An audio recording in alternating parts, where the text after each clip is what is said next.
All right. Hey, everyone. Thanks for being here. Thanks for making time on this Friday. Been a busy week, awesome week. Actually got to meet several of you on this call earlier this week in San Francisco when our team was there for a company-wide offsite, Claire being one of them. We had some great times at Stanford University and then a happy hour later. So hopefully, if everyone doesn't mind actually dropping where they're located, that'd be awesome. Then we can see if we'll be coming to your city soon and hopefully get to meet you IRL. Love it. This is great. The Bahamas, Claire, I love it. That's I just had to the brag. flex that you are allowed to flex. And the fact you're teaching this from the Bahamas is even more incredible. But let's dive in. My name's Erica. I ran last week's session. I think this is the last coach learning series that I will be moderating. So don't get too bored of me today. And if you do, there will be some fresh faces on next week.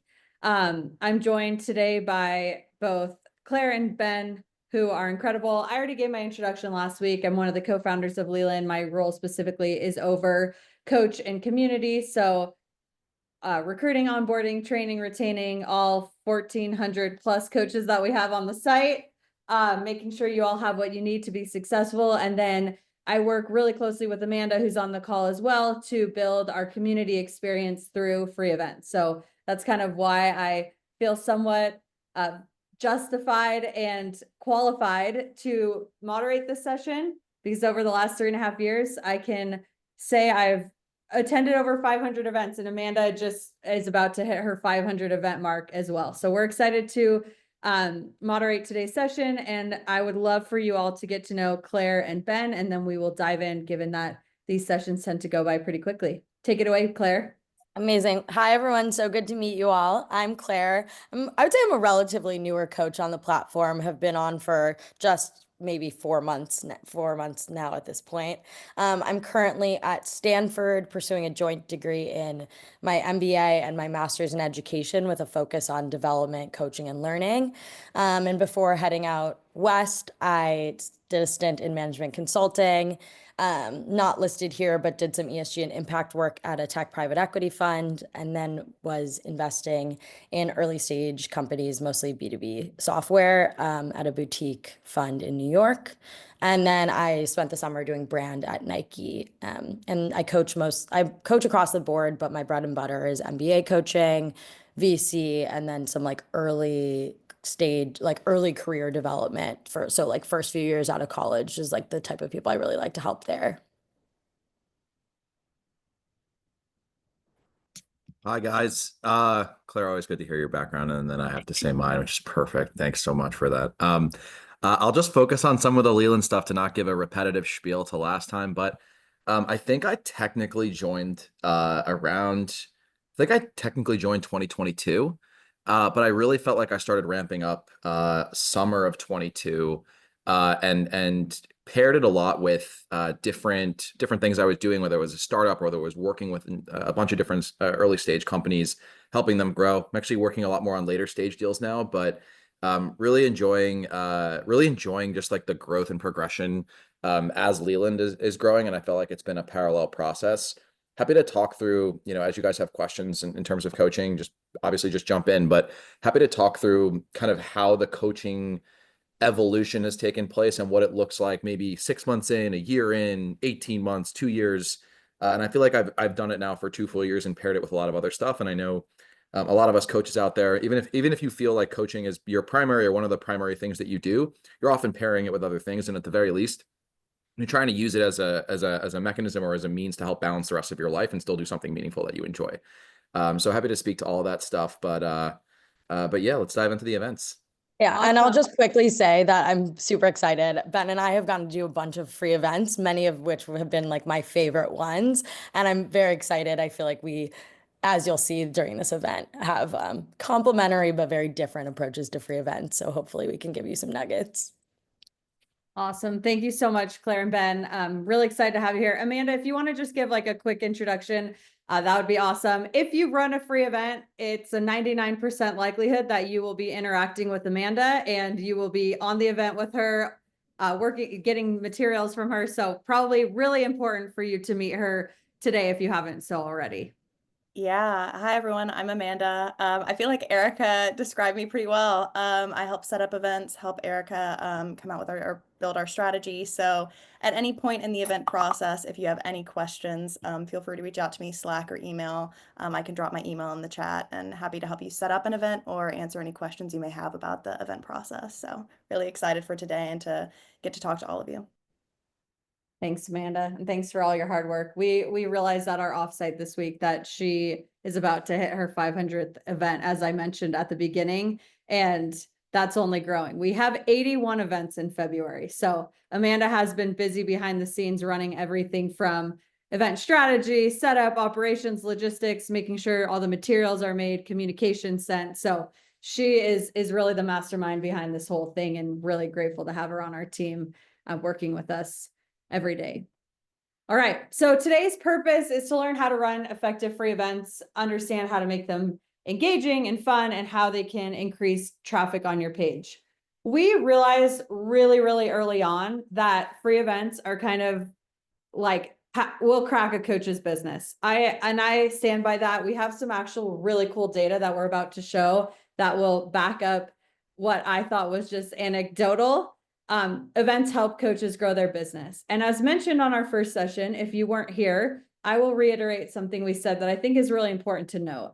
It is not always as simple as you run a free event, you get 20 new clients. I have seen coaches run 3 to 5 events and then suddenly their business is booming. So if you have done a single event or even 2 or 3 and you're like, hey, I don't think events are for me, stay strong. They work, and there are a lot of ways in which you can kind of iterate and hack the event system so that they do end up working for you. I really believe that very rarely is someone actively involved in the event cadence and don't see a change in their business. And really, outside of just, being able to showcase your expertise, if you're someone who's frequently hosting events, you are becoming like a well-known name for your categories. We send out emails every week. We send out updates. We post on our socials, you name it. Our influencer partners are sharing. And so if you have your name constantly being shared, there's a very small likelihood that you aren't going to be known as someone that is dominant in your respective categories. Also, yes, shout out to Kristen for putting the decks together. Kristen is incredible. All right, let's talk today. We're going to do some like pre-event and then during the event. I want to kick it off, Claire and Ben. What has been your most successful free event and what has made that event so successful? And or given this is like the first kind of interactive slide, just kind of like maybe your thoughts on events in general, like how have they helped you thus far? Maybe let's start with that, and then the second question can be like your most successful one. Claire, go for it. I want you to do it. Before you're like, I did this perfect event and got 40 clients. No, perfect. Yeah, I think events completely changed my coaching game up front. Like, I joined Leland. I was really excited about coaching. It had been something I've been doing informally, but I personally am not somebody who's really great at self-promotion or like posting on socials as much. And so I was having trouble getting consistent and like real lead flow, I would say, for the first few weeks that I was on the platform, just because I wasn't doing the right outreach. And so for me, events like completely unlocked that. And so I think broadly events are, I'd say like 90 to 95% of my client base. They also are the stickiest clients and the way that I sell packages the best way. Whereas the normal flow usually helps me get like some hourly work or a couple like smaller bunches of work. For me, events have been the place where I can really show the value I add, create a relationship and sell clients in advance and have people coming into our first meeting basically ready to sign, and has basically changed the way that I interact with Leland and has made Leland such an amazing platform for me and a place to go. So broadly, I would say events, first off, I just love to yap. But secondly, it really has like created my coaching business and has allowed me to do this in a way that feels really much more formalized and has done it. My most successful event, it's hard to say. I think there are two that come to mind. One that just was like, I forget it whether it was through a boot camp or maybe it wasn't a boot camp. Maybe it was just through one, but it was telling your story, your MBA story. And there's just a bunch of really hot leads. Like every single person in that event was already thinking about applying to an MBA, was already in the process of applying to an MBA, and was looking for help and support. So, whatever it was, I don't think I outperformed on that event. I don't think I did anything particularly special on that one, but it was the biggest culmination of people who were ready and looking for support. And that turned into a bunch of long-term clients for me. The other one that I would say maybe it didn't yield as much like specific flow, but was really amazing for me as a coach and just working on my skill set was I got to do a free event with the Vanderbilt Women in Business Club recently. And it was a much more intimate event, but it was like an amazing opportunity to crystallize some of my knowledge, to develop some like curriculum and to start thinking about how I talk about my coaching, talk about the process with which I take people on. And I think it was really helpful in terms of skills building, although I wasn't really going into it with a sell mindset as much as I do in some of my other free events. But Ben, I bet you have like a very good specific one. No, I thought those were great tips. Also, Claire, I like the point around just like crystallizing things and like using events as almost like a forcing function for you to start building your own curriculum that you can not only turn into stuff for boot camps, but also just like I feel like a lot of the things that I put together for one-on-one, I mean, Erica, maybe I'm just stealing things from you guys at this point, but like I download these slides and I feel like I'm reusing a handful of them every now and again in one-on-one things. And there have been a few people that have joined on who have come through an event that were like, hey, can we actually like do a refresher on some of the stuff that we talked about? I had some like extra questions from the event. So there are so many conduits, and I think just remaining super open to like what are all the ways that people are going to engage with you on from starting from an event. But I think just stepping back a little bit, and maybe this is going to be covered, but I think just remembering like where events fall, they really are the top of your funnel when you're thinking about building out a business. And I think the way that Leland has set up their general infrastructure, and whether that's just even just using tools like Luma, but frankly, having built like a really, really good, and I think building a social presence the right way, which is just net positive, speaking about outcomes constantly, really like bringing out people's stories and the way that they actually do social everywhere from Insta, LinkedIn, all these places. I think they do a really good job. So if you actually start putting these free events out there, you are dovetailing really well with what I think is a really good social media engine. But they are the top of your funnel. And if I think Erica's point up front around don't do one event and stop. Like you're not even beginning to test the market until you've done 3, 4, 5 events and you start creating this flywheel. I would be extremely surprised if you don't have at least a handful of really, really good, we use terms like leads, but basically applicants who look at you and go, this is the type of person that I want to learn from. And whether that's applying for a job or try to get into some kind of program or just general life career advice, they see you as somebody who can give that advice. And so I think positioning yourself that way is really, really important. I also think in terms of like my number one event that I thought was really successful, Claire, I thought you might steal it, but the event that we did, Claire, it was just a random deferred MBA event. It was you, me, and Tim Fenton, and I think John was moderating, and we had a similar background process. I think what stood out for me for that event that was really good was I think in terms of I break down an event in terms of like energy and expertise. And so I think the energy that you bring is really, really important. I think we all three of us, and John is the moderator, I think all four of us who were speaking really brought a lot of energy. And I think we created this kind of like dynamic where, and this is where maybe group events have an extra advantage. We were kind of just dialoguing with each other and we were talking, exchanging ideas. It wasn't just like question, answer, question, answer, question, answer. And like, we're moving on. And there's a couple, sporadic things in the chat, like really felt like a dialogue. And I think when you create that environment, you make it feel a little bit more like a virtual living room and people can lean in, ask questions, come off mute, or be more encouraged at least. So I usually measure events by, would a shy person feel good about engaging in this? And so I thought the energy that we brought to that event would have led that litmus test to prove yes. And so I think energy is awesome. And then expertise, I thought we all brought different things to the table. So we weren't talking in super overlapping ways. So that's what I think made that event most successful. And I think, just some broader thoughts on events more generally.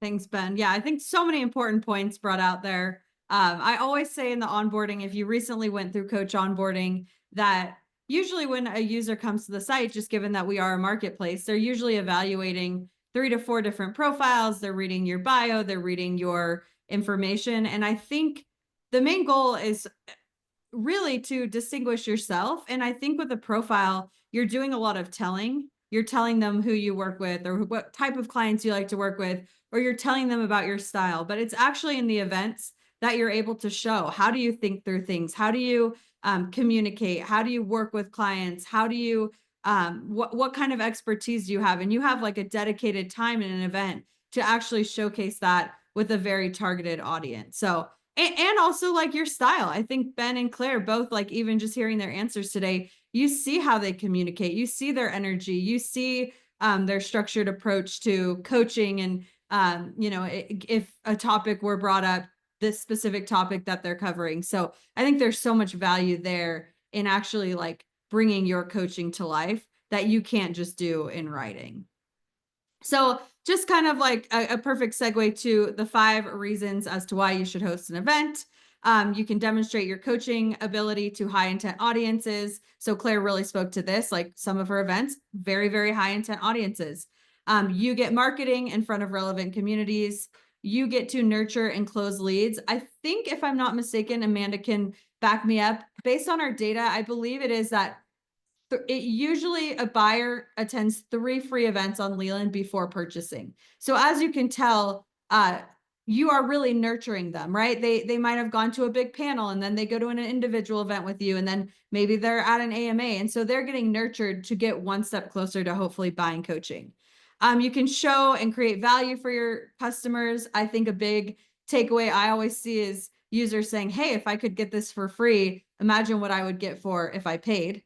Which I talked about in the last session, which is when you do host events or when you do talk to clients, like, lead with value. Really what's going to get them over the line is the value you share. If you fear you'd like giving too much content away, or you feel like you should gatekeep in order to get them to come back, I don't think that's actually the productive way. I think actually dangling in front of them, like, what you have to offer and giving it to them is what will pull them in for one-on-one coaching. And then also instill a sense of urgency to purchase coaching. And I really do believe this is true. Like, if they are seeing other people on the line, they see it's a competitive space. They also hear in coach's tone often like, hey, my best advice is to not wait around, right? It's to get started and to complete a goal. It isn't as simple as, hey, let's hop on a singular mock interview, or hey, retain the information I'm sharing today.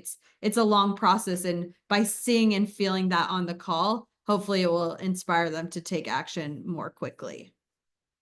Hey, Erica, can I just throw in one other thing Of real course, quick? Tim. So for me, like, I feel like a big part of it too is just like building trust. Like I've had intro calls where they'll like reference something that I said in an event like a couple months before. And I think just it's almost like a chance to get some free coaching at scale, like across a giant audience, but they can see like, okay, this is what this would be like if I work with this person. And I think that can be really helpful if you're going to make a giant investment. So Tim, I love that. Also, I love being on events with you. And the other thing I think about that is that when they have seen you on an event, you get to skip a lot of the upfront drudgery of a 15-minute intro call. And you can really get down to like, if they've been on an event, I go, oh, so you've been on an event, you know my background and my style. Like, and then I can just work on figuring out exactly what their needs are. It becomes like a discovery call almost, where I'm like, where are you in the process? Who are you? What do you need? What can I do for you? And I don't have to spend any time explaining basically who I am. And so my 15 minutes can become incredibly effective as like a sell/conversion conversation. Whereas my normal cold leads, I have to spend a lot of time convincing them that I am a good coach or who I am as a coach. Hey, can I ask something? Yeah, go for it. So yeah, I actually don't. I just do one call, like sales call. So it's not a sales call. I just start coaching. And I don't really do an intro, and it has worked out extremely well recently. And so that's just my perspective, but I am very interested in hearing how others are approaching sales. So and we're intro call. So I just wanted to kind of chime in there and ask if everybody is actually doing more of an intro call instead of just starting to coach.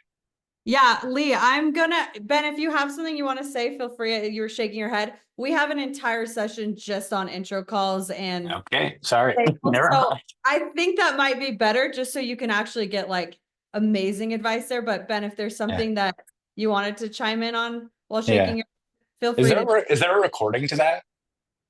It hasn't happened yet. So Kristen, if you want to drop the link to sign up for that session, that'd be fantastic. Thank you. Yeah, And Lee, Lee, I I'll would just add, I do the same thing, Lee.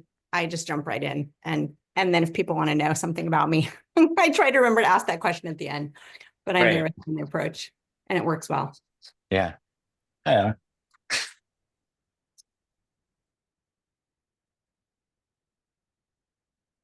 Ben, did you have something you wanted to say?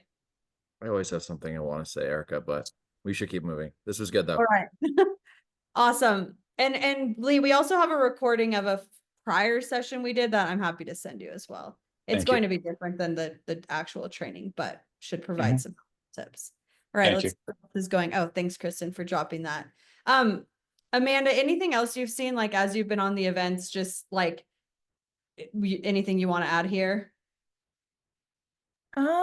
Let me, I think honestly, once again, just echoing what Tim and Ben have said in terms of building trust, I think intro calls are a great opportunity to kind of see where coaching fits in the process. I think we've dropped some like tips in the chat as well, that after an event, if you have someone reach out to you for an intro call, feel free to reach out to them before the intro call to kind of see, all right, what are your plans for coaching? Where are you wanting to go? So that before that 15 minutes, you kind of have an idea as well if that's going to be a strong lead and if they really are looking for coaching. Instead of just- Amanda, you reminded me of what I do.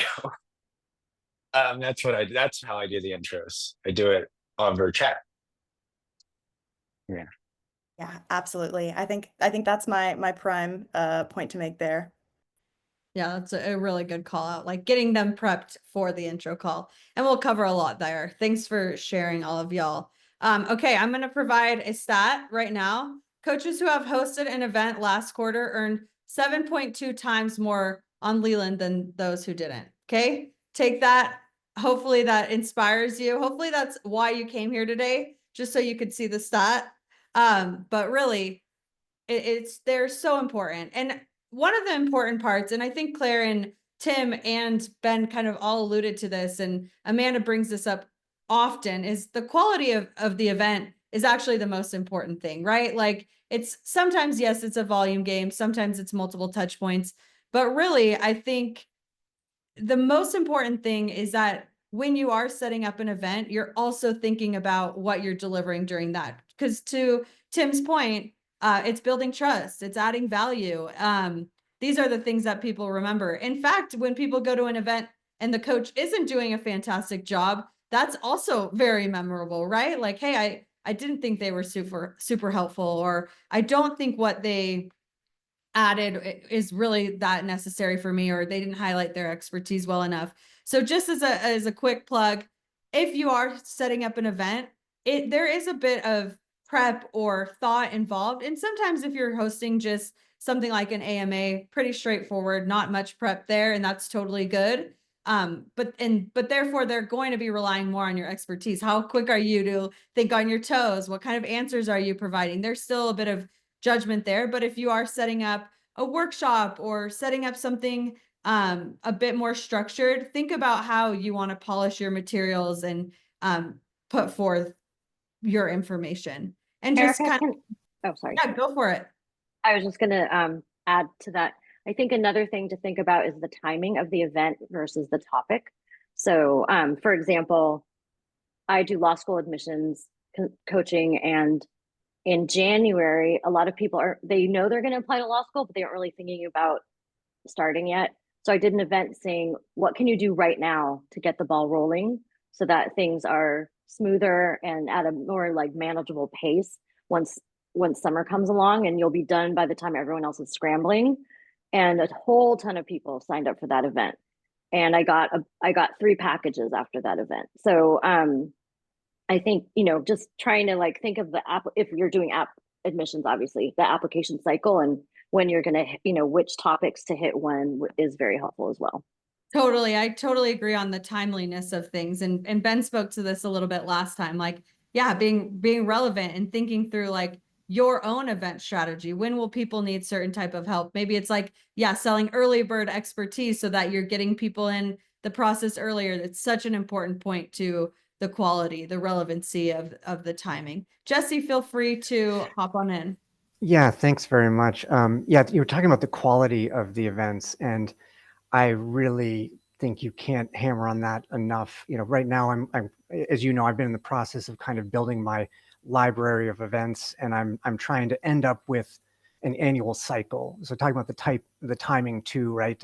So this each month planned out through the whole year. These are the events that I'm going to do.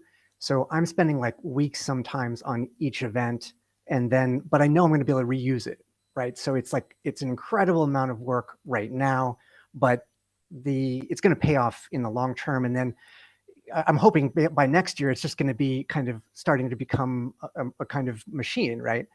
One other thing I'll throw right in, which my first event was amazingly successful, and I'm actually kind of going to be repeating that now, particularly because I brought one of the participants in before the event.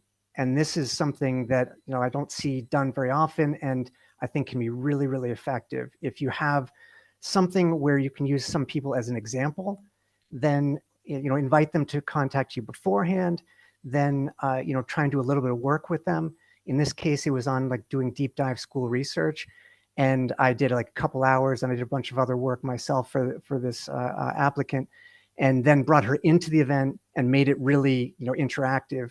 And immediately after the event, she actually became my very first all-inclusive Leland client. So just a few tips there. Yeah, that's awesome, Jesse. So what Jesse did is he sent out a blast message to his attendees and said, hey, if anyone wants to volunteer themselves for this exercise, shoot me a note. Then did that work behind the scenes and then could interact with that client throughout the event, which made it feel really real, personal. And then, of course, that client ended up buying a comprehensive package with him. So very, very relevant in terms of quality and being thoughtful and intentional about the quality or about the content that's being delivered.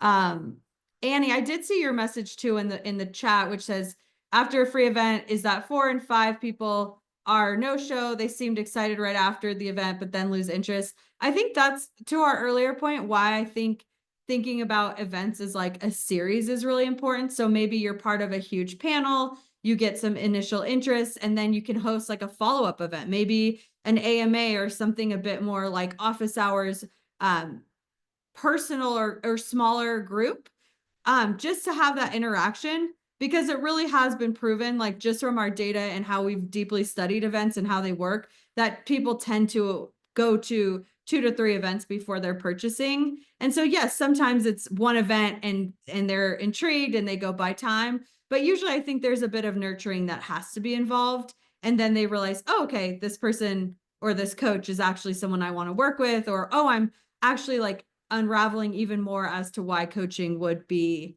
important. And maybe they don't get that on the first round. Amanda, from like observing 500 events, what have you seen coaches do to make sure events are quality? Yeah, I definitely think the time and effort, and again, I know you qualified, AMAs are different. They're low lift events that are great to kind of dive in and get used to the platform, especially if you're hosting an event in our product versus over Luma and Zoom. But for the more workshop and developed out events, I think it really shows the quality and care and attention that you put into your slides. You don't have to be the best designer to create these slides. I'm also always available if you're like, I don't have that magic touch, like I need some help putting them together. But the people that build out quality slides and really like list their content out, something that I've seen before, I know Indrani hosts a top 5 tips, but we've seen coaches that'll do like top 5 tips and they list out these really, really in-depth, thorough thoughts, but then they get to tip 4 and they're like, for tip 5, reach out to me. reach out to me and let's talk about how this kind of fits in. And, you know, those different ways that you can really think through your event that you're leaving them wanting more to reach out.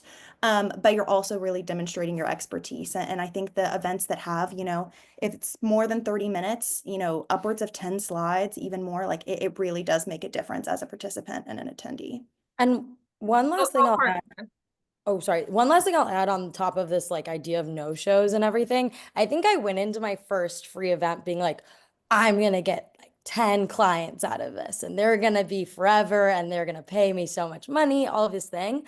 And I think thinking about it like really practically as just like a way to not get discouraged is like, first off, like events are great for one, like it's helped me build relationships with other coaches. It's helped me refine material that I use with clients. And then secondly, like I think about the amount that I charge per hour. And if I'm able to even land like one package or somebody who comes for multiple sessions after a 1 hour free workshop or free event, the ROI for me is like very high, right? And so as I've done these, yeah, sometimes I'll do an event and it won't yield very much, but an event that comes out and I can sell a full comprehensive package, my time is like amplified in a way that is like immense. And so I just think like I remember having really high expectations and feeling kind of discouraged after my first one that I didn't convert a bunch or that there were some no-shows afterwards. And really truly though, I just had to remind myself of like, okay, my hourly at the time is like 105. And you know, that's how much money I like lost if no one comes. But the amount that I could earn off of 1 hour is so much bigger than just like one coaching session. Can I say Totally. something really quick? Sorry. Go for it, Johnny. Just kind of talking about what Claire kind of adding to that. I too did an event, my first event, and I was feeling like, oh, this isn't worth it, but I pep talked myself. And also I have to realize that sometimes, I mean, a comprehensive package is a chunk of cash that some people don't have just sitting around, and it's a legit concern. And so sometimes it takes a little while. So I did an event in January and people now are coming to me going, I saved up, or I talked to my parents. And so if you just kind of hang tight, sometimes it'll happen in 3-4 weeks. It might not happen. We need to get rid of our instant gratification expectations and just kind of be patient. And so I just keep doing the events, and then some, 3 or 4 weeks after the event that the person went to, they're signing up. Yeah, that's awesome. Thanks for sharing. And I totally agree. It's business development, right? These are all your businesses and putting in some investments. Ben has done an incredible job at this since the start, like realizing like, oh yeah, I actually need to like post about this, or I need to, prep for this in order to get the results that I'm looking for. And just really quick before we move on to Amanda's point as well, like the dangling of additional content. One hack I've seen coaches do really, really well, Marie specifically, is Marie during her GRE and GMAT events will always say, reach out to me. I have a study plan template. If you send me an intro message, I will shoot it over to you. And Marie will get like 40 messages saying, hey, can I get your study plan you talked about? Or hey, can I get your resume template? That's a great way to get people to your profile after. So having even a resource or something free that you've developed that just get people into the door talking to you. And then from there, you can figure out your pipeline to get them on the phone has always been a really helpful conversion tactic. Erica, that's really helpful. I see that all the time on LinkedIn in the comments. You see posts blow up, and I feel like that's what it is. Yeah, people love that. And especially because, again, it's another way to show your value. Tim spoke to this last time, like, hey, I like this content you made, so I wanted to reach out. I think we kind of tapped on this a little bit, but Claire, let's talk about like for the past, anything you haven't covered. And I know you've done more over the past few weeks, anything that's like changed that hasn't been covered? I think the only thing that I'll say, because I think I talked about how, like, again, I think if there's one thing that I did early on in this process, doing events has been the most value add from all of the learnings in that. I also think it's really helped me develop and like hone my individual voice. As you guys can tell, like obviously I can come off even more professional if I need to, but I am a very specific type of coach, and I have honed my brand as like I am the coach that will be your friend, will hold you accountable, but will like give you real talk. And I really appeal to a certain type of demographic. And when I started coaching, I thought I would have to like attract every single type of client.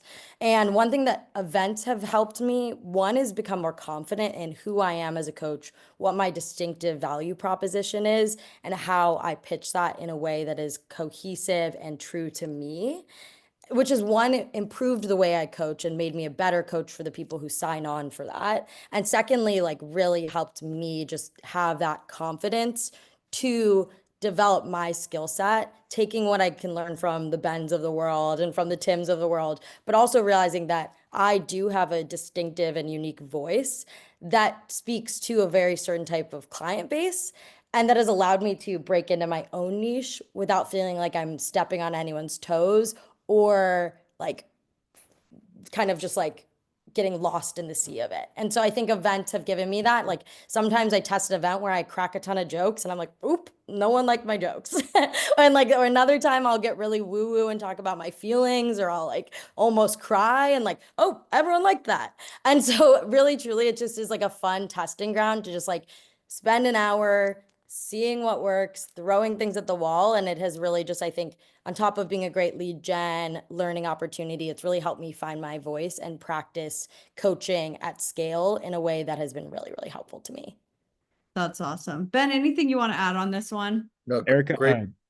I'm so sorry, Ben. I just really wanted to emphasize this because I found an insane amount of value, like to that effect. Like a hard truth I had to learn when I was first starting out was like not every lead, not every potential client is like a great fit for you. And I realized that my own style of teaching that, like Claire said, is like very individualized. I try very hard to be a certain kind of person I think in the last event, a different coach mentioned like I try to embody certain values, and not everyone is going to want to find a coach that like exclusively provides from that angle. Maybe they're looking for other things, and I just can't provide that, and that's okay. But in a free event, I get to do that at scale in a way that really sifts through, hey, this is the kind of person I am, and this is the kind of teaching style I'm going to do like when we work together one-on-one.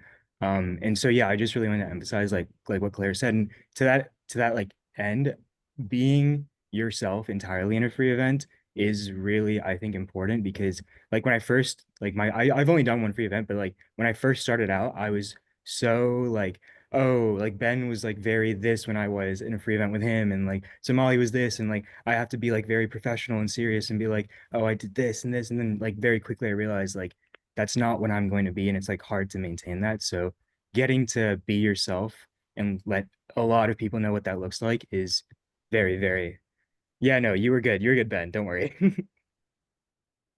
Thanks, Ishan. Ben, chime in. No, sure. Great thoughts all around, guys. Just to say two things quickly that are not overlapping. One is I think in the same spirit of like getting comfortable and just doing this a bunch.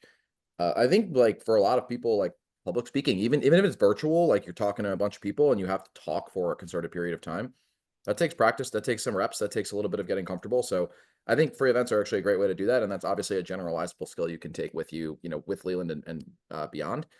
And then I also think one other thing is just like you meet a lot of other coaches and a lot of other people doing this. And we've been talking a lot about lead generation. A great way to generate leads is to develop relationships with other coaches on Leland who, for example, this week, somebody referred me a client that they're working with for mock interviews. She bought an HBS mock interview package and then bought another like couple hours on top of that. So it was like, that these kinds of things are not just limited to, you creating some sort of sales funnel with hypothetical people out there who are attending that you've never met before. You're also building relationships with a ton of people, the Leland team, obviously, and then also just a bunch of the other coaches. So I found that to be really, really valuable too. I think that's awesome. I think that's one of the best value props that Leland has is like, we do have almost 1,500 coaches and not everyone is going to be perfect for everyone. You guys kind of touched on that already indirectly, but I think the sharing of clients is super important, right? If Claire doesn't feel like the best fit for a client, she can remember maybe Ben or someone else she met on an event, or, oh, Tim teaches in that style, or, oh, I don't actually do law school admissions. Like I'm going to call in Johnny. These are all really powerful. And I think being part of the event ecosystem puts your name out there to customers, but also to coaches as well as coaches who are actively engaged in the Leland ecosystem. So let's talk about types of events. I'm going to fly through this presentation lesson. So these tend to be something that's like the 5 tips to getting into a top law school. So things that you've prepared, they're high quality, they're very, very actionable in terms of insight, they're showing clear value, and they leave with some knowledge that they didn't have before, and tend to be like pretty good lead generators in terms of being very specific as to the quality of content. Number 2, Ask Me Anything's office hours. These tend to be very low lift. Like you just show up. Maybe you want to like study your industry a little just in case, you know, maybe essay topics have changed or something's going on in the space that you might be asked about. But generally, these are 30 minutes. You're just there, you're answering questions, but people are still like really, really evaluating like the quality of your answers or how you teach, how you think through things, your personality, your values, all of that. And they give you an opportunity to be pretty personal because the content tends to be pretty personal for each person asking questions. Creating event materials. So Amanda definitely sent the doc I saw there, which is super important. You can look in terms of how to set up an event. You can also reach out to her at any time if you need help with that or like deciding titles. But just a couple tips in terms of engagement. The more you prepared, the better the experience, the more professional, and Amanda talked about this, the better reviews you'll get. This is often around like your slides, your visuals, build content related to it so you can drop something in the chat and be purposeful about what you share. Quality. Again, these are all things people are doing kind of in that pre-buying cycle to figure out if they want to work with you. Ben, do you want to touch on this? I know you've, outside of just doing panels and AMAs, you've like created a lot of content, or like your GSB class comes to mind, or GSB event. There was a lot of thought that was put into that. And I feel like iterations as well, as you've done it over the last year. Yeah, so I think that's actually probably the example I should have gone to earlier too, in terms of thinking about like what was the best single thing that iterated over time and grew into something. And it started, I want to say, as maybe like a free event that I did just on the GSB essays specifically. It was just me going to myself like, okay, what is my number one like Spiker point of emphasis as a coach and the thing that I feel like I bring to the table most, and then thinking about like what is also like, does that cross with an area that's like really high in demand and that people would get excited about learning, that's like discrete and there's a ton of meat behind the topic. All that felt like it was the case, and we did the free event, got a ton of engagement, and I was like, okay, I should probably do like a class on this, because I kind of felt like a small group setting might be really good for it. And I want to say, Erica, I probably ran the class. I want it like 12 is like the number that I'm thinking, but probably ran that class like 12 times over like 18 months. And I feel like every time after the class, I would send some sort of like DM to you guys and be like, all right, that went great. That was the best one so far. And like, there were a lot of changes that I made throughout in terms of taking out slides that just they were a little bit vague. They didn't quite get to the message. And I think over time, I really leaned towards super interactive, bringing like actual essay examples to the class and me speaking less and getting them analyzing with me more earlier. And I think building that engagement earlier and earlier into the event was great. And then that morphed into the boot camp for MBA and deferred MBA. And I think now I feel like I have a super tight session. I could probably do the session without even having the slides, or I could probably just speak the whole way through it. And I sadly probably could do at least one of the essays by memory. So you learn so much as a coach about what you're good at, what resonates with people. You iterate over time, you build these materials. And I do think like kind of treating it a little bit like an arts and crafts project in terms of your PowerPoint. I feel like PowerPoint is like the death of half of us in the professional workplace. So just like turning it into something you really enjoy and making your slides pretty and engaging, like that can be fun. And just viewing this as like a working living document that ultimately is engaging with people that, yeah, sure, might, I try to view, I know we're all talking about lead gen and stuff. I try to view the event in and of itself as, how can I deliver as much value as humanly possible to the people that are coming and spending 90 minutes with me who I don't know in that concentrated period of time? If nobody reaches out to me, fine. But I try to deliver a ton of value and make people feel like they can elevate their writing and don't feel that they have to self-select out of the MBA process, for example, because they don't necessarily have a tried and true or perfectly tailored background. So I'm trying to get like kind of mentioned before around like values and like communicating certain vibes as you are going through your event. Try to build some of that into. Yeah, I think too, Ben, something I always think about is like we had the MBA week 2 years ago, and when we run it back every year, this year we'll probably do it a couple times. But one of the things I often remember is we had a lot of sessions like, okay, letters of rec, essays, like a general breaking into MBA programs. We had a lot of these like more topic based. And I remember you, Ben, and Missy ran like Stanford GSB office hours. That was literally the name. And it was so highly attended. It was like one of our highest attended and engaged events because it was so specific in terms of like the value you were providing, the content you were giving. So I think that's another point that I feel is important to drive home here as well, is like, yeah, maybe it is going to be like a niche subject that maybe doesn't attract like thousands of people. But to Claire's earlier point, like those niche events might attract a higher intent user who's coming to figure it out. And then like the conversion to coaching is so seamless. Anything you want to add there as you've thought? I know you've done your like everything you need to know about Stanford event now a few times as well. Are you asking me? Yeah. Yeah. I think that's a great point. I actually think that kind of speaks more to like the architecture of your event and how you're structuring it. So like when you are coming up with your, even just your title, like what is the audience that you are targeting? Like you have to really think about the specific words. Stanford office hours is really meant to just be like, hey, for anybody who wants to be interested in Stanford or who thinks that this is a top choice business school, who wants to understand, is this realistic for me? What are the components of this process? What do I actually need to be thinking about? Maybe I'm new to this and I really don't know the ropes. That is a completely and categorically different audience to the what matters most essay. Here's how you stand out. We're going to go analyze 4 battle tested essays. That is people who are probably serious about the process, probably already engaged and know for a fact they want to apply to Stanford specifically.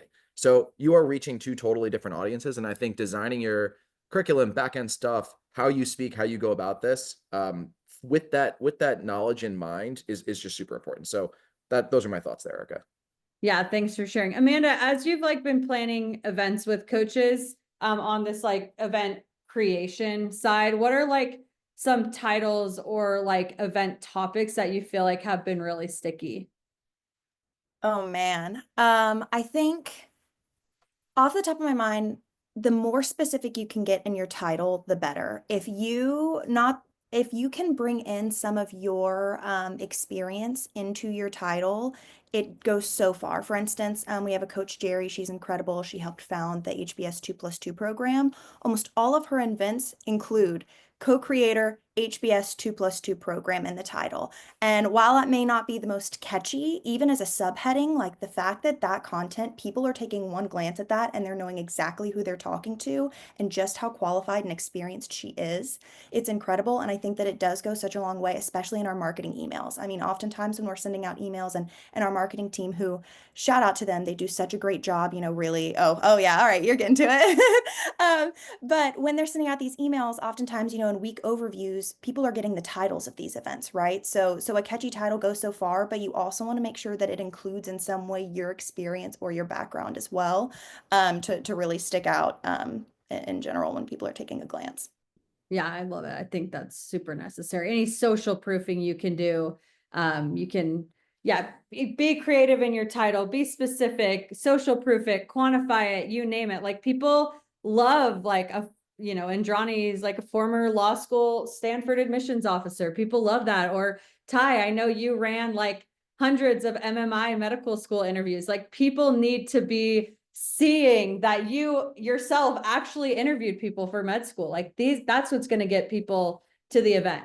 So now on the promotion, I want to speed through this just because I want to give time for Claire and Ben to answer any questions, but using social media, our best events are co-marketed. Mahmoud, who led the last session, is a very good example of this. Like every time he runs an event, he's sharing it on social. He helped Ishan share his. Ishan dropped the quality and quantity that went up when Mahmoud shared his event.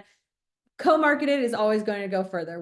When our company and marketing team helps, And when the coach, you're going to get more people there, just because a lot of people in your network are going to trust you, right? They're going to want to see it, and then they'll like your post, and then their connections will like it. So really important to be using social. So like posts like this or other forums. I know a lot of coaches are using Reddit, and then also friends and colleagues to help promote. Establishing your brand online has benefits that extend far beyond promoting your event. So this one we kind of tapped on last time, but I think any sort of brand building will then give you a really good opportunity to market and pivot and piggyback off the content that you are sharing. So to Mahmoud, as another example, he's been sharing content about law school admissions and advice and things like that. So when he does share events on his page, it feels very organic and seamless. Like, hey, I've established myself kind of as the expert in this space, and now I'm giving you a free resource that you can actually like come and get value from. So Ben, anything you want to add here with social for event promotion? Yeah. I think like take a second, I feel like a lot of people, there's like a lot of these like commentaries that just post. I'm like, no, don't just post, man. Like, don't put garbage out there. Like, make a nice, if you can get a good graphic, like double check everything's gonna work right. Like, figure out like, hey, depending on where you're posting, like, should you have a link? Should you not have a link? Do some of the smaller things right. I would also say don't overdo it. I even think some of these social platforms have caught on to the fact that like everybody's just blasting events everywhere, and just sending a ton of collateral. So pick your spots, pick one event, make a really good crisp post, maybe dovetail it with when Leland is sending out like their newsletter or something else, and coordinate with the people who are responsible for that. But yeah, just don't post like 6 times in a row. I feel like people do this sometimes too. So like have one good effective post that generates some solid traction, and go from there and see how that works. So I think keeping it simple is also an important thing with social. Yeah. And I think just to, like speak on the Mahmoud example, because honestly, I think this is something I do pretty poorly in terms of it. It's something that's on my list of getting better at doing this promotion and figuring out how to do that outreach beyond it. But Mahmoud started off his Leland career with like a LinkedIn post that didn't have a single sell in it. I think he actually was like giving away free. He was like, any single person who is interested in law school, message me, follow me, like I will give you 15 minutes of my time. He basically did his free intro calls without a link, without anything. It was just like, I'm here to help you and to provide value. He established a ton of trust in his brand, and like people follow him, not just because of Leland, but because of the stuff he posts. And then he started to slot in the Leland events and the things that actually were like driving revenue and like traffic that way for him. But he really did start it with like organic generation, maybe clickbaity, some would say, I would say, but it was a great way to get people interested, to trust him, to believe in him. And then he started. So you have to start with that before you can do it, which is why that first initial, like, hey, I'm on Leland. This is why Leland matters to me. This is who I am and what I'm trying to coach on. Those things can start to get people listening before you just start linking. I love it. Thanks for sharing, Claire. Okay, now, Claire, I want you to answer this. Like, what are some strategies you use to make events fun and engaging? I know you said you dropped some jokes, you get a little emotional, but yeah, let's say like the Vanderbilt event, for example, it was a smaller audience, very niche. Like, what did you do there to like get people engaged? Oh, that one was a toughie. I think broadly, the first thing I'll say, and I saw a question in the comments about this, and this is somebody had a question about like preparation. And I think, again, this is a practice and iteration thing and a personal style thing. Some people come in with their bullet points. Like the nice thing about any Leland hosted event is they will send you, hey, here's the questions we're going to tick through. So like you have an idea of what's coming so you can jot down your thoughts. One thing I've found personally is that I just don't. That's just like, I love to pre-plan and to think through these things, but I do not like to plan what I say. So what I say is what I'm feeling in that moment and what I'm doing. And so I want to have fun during the hour. And so for me, reading a script isn't going to like let me have, I'm looking at that. Yeah. It's not going to let me have a ton of fun if I'm like drawn to something. It also doesn't let me play off of the comments in the chat. It doesn't let me play off of the other people. So for me, I'm just trying to actually answer every question as honestly, truthfully, and like well as I can in any given moment. And I think for me, that's been really genuine. That being said, like this Vanderbilt event was a good example. I think it was like 12 to 15 women, 2 to 5 were on camera. It was like literally speaking to a brick wall. And it was still one of my favorite events that I was on because I was having a great time with myself and I was saying things that I thought mattered and were important and really mattered to me And so like, I think one thing is like recognizing, I think everyone's gone into an interview, whether it's a stress test or interview where you just haven't fully vibed, and just like understanding that like you need to be the one driving the energy and pushing it forward and doing all of those things. And so for me, it's like, if I'm bored, I don't want to do the call. And so I just like will do whatever it takes for me to have fun. And whatever that is like adding levity, joking, being myself. And for me, that's like just never taking anything too seriously. But that being said, I don't know if there's any like real topic, but what I usually do is it's like a level of preparation so I know the things I should say. And then at the event, saying what I want to say. I think your point too, just around energy is like so important. Like that's what people are attracted to, right? When they're thinking about coaching. Obviously you can be a really good expert, but people are also like sensing your energy on events the same way they are on an intro call, and events give you that clarity, which we talked about. I'm going to rush through these really fast. Video quality. If you're running an event, be smart about it. Be smart about how you look, how you appear. It will be recorded, so you want to look your best.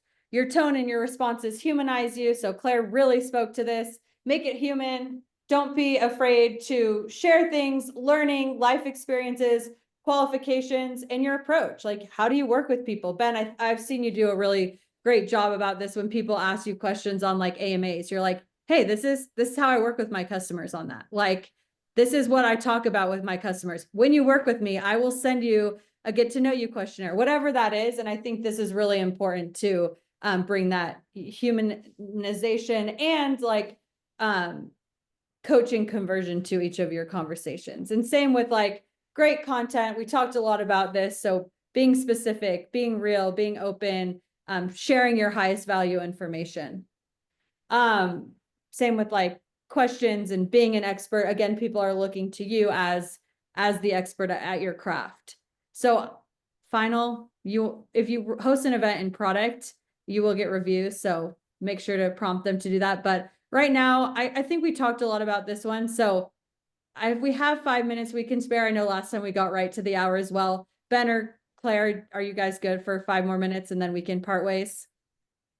For sure. And Erica, I think a lot of what you said is important. And I think to just to layer onto what the points you guys had, like I really can't emphasize enough how on these calls, talking to impact and talking to the type of stuff that you've worked with, you know, when you work with people who you coached, like that's great. But do not come in scripted. Do not come in salesy.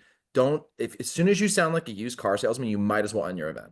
Like you literally might as well just turn it off and like have an internet disruption. Like that would be better than continuing. So I just like, this is where like I get in a headspace of like, kind of like Claire, like I have no idea what I'm going to say. I'm saying I have the general ballpark, but I have no clue in terms, like I don't script anything. And even in sessions that I've done before, I challenge myself to not be a broken record. And actually every time I do an event that I've repeated, I try to challenge myself to say something new, especially for some of these more generic events. But I just really hesitate, especially for coaches who might be newer. I think this notion of selling starts to creep into your mind. And it gives, I think the modern parlance, guys, is it gives people the ick. Don't do that. Just don't do that. Just the selling will happen naturally. Allow your funnel to fill itself. Don't try to overflow it when you got a small glass. My thoughts. Thanks. Jesse, did you want to chime in and add something? Yeah, I just actually, I'll bang through just this kind of quick list as opposed to going into detail given time. So I just want to say before the event, come up with a reason for them to message you. So, you know, ask them questions that they want to be addressed, or like apply to be featured. Also, after the event, sending the video recording link. I've had a lot of people, you know, many people don't make it to the event itself, and then they go watch the recording, and then you get leads still from that. I'll ask this as an opinion, Ben and everyone else. I don't give them a discount code. Like I don't just put it out there. I say, contact me if I'm, you know, 10% off after you contact me, and I'm going to give you this free resource as well. Offer a giveaway. This is something that I've started doing my last 3 events, and it's been really effective, which is I've been giving away a free 1-hour session. And all of those people who've been the winners have actually also converted into a minimum of paying hourly clients. Also, you build a following when you're doing the multiple events, and remember you can message everyone from the previous events. So I always do that as I'm in the lead up to the next one.